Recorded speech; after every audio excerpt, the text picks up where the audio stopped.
young Cullen hit the genetic jackpot. Every member of his family, including himself, can claim no flaw in their appearance. The father, in the past, is an avid ladies' man who won the heart of 1,200 girls. The most beautiful of them became Cullen's mother. His older brother, Masokas, is also as attractive as he can be and has even written his own guide to winning over girls. But Cullen, in his turn, can't socialize with the opposite sex so smoothly.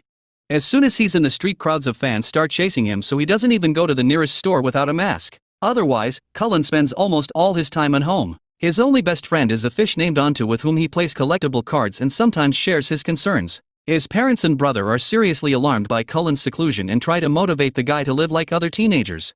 But the young man is adamant. He doesn't want to accept his father's offer to join the basketball team. And when Masokas tries to help his brother better his personal life and asks what type he prefers, Cullen gives one clear answer. Tapi, paling penting nih, yang suka sama gue. But the adults don't give up their attempts. They sit in a special room that has even a detective board with red threads and an analysis of Cullen's behavior and watch the teenager through a hidden camera.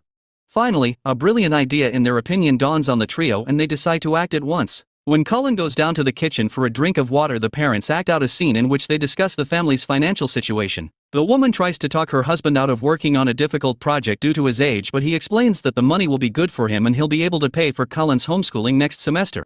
Walaupun ya Pak, mulai besok kita cuma bisa makan telur oranye aja sama Bapak Mah. Yang penting Papa nggak nerima tawaran pekerjaan itu.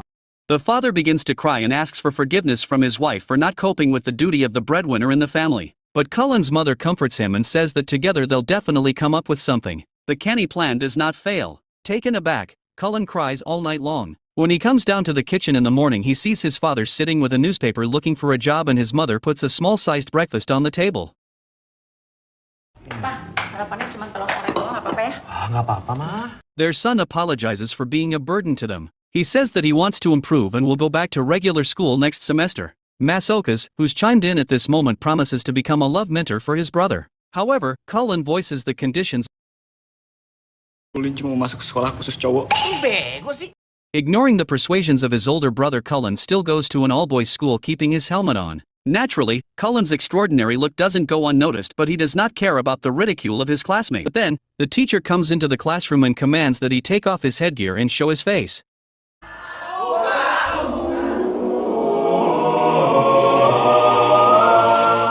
His beauty impresses the teacher so much that she even has to call an ambulance. After this incident, the bullies who picked on him in class take him to the basement and tie him up. There's also another student unknown to Cullen. Hooligans are introduced as the attack gang and dance in front of him like sailor warriors, which only follows with laughter. This irritates the leader of their gang, City. He threatens Cullen and orders him to take an invitation to this year's prom to a girls' school called BBM.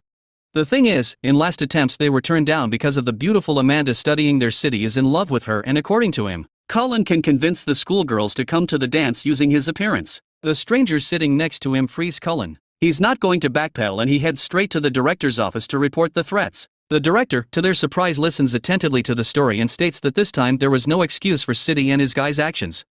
Allegedly, they've been refusing to graduate from the school for 3 years because of the cancelled prom with the girls. And then the man adds that Cullen and his friend should take this invitation. Otherwise, no certificates for them. Cullen immediately understands why the stranger so strongly urged him not to go to the director. They have no choice now. The guys finally get acquainted. Kibo, Cullen's new acquaintance, explains that his older brother once studied here.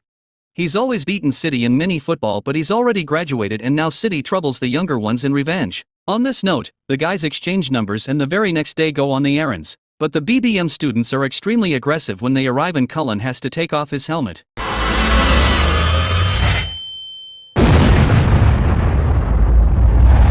A real commotion begins at the school. The girls get all bonkers and the incident even ends up in the news release of the local TV channel.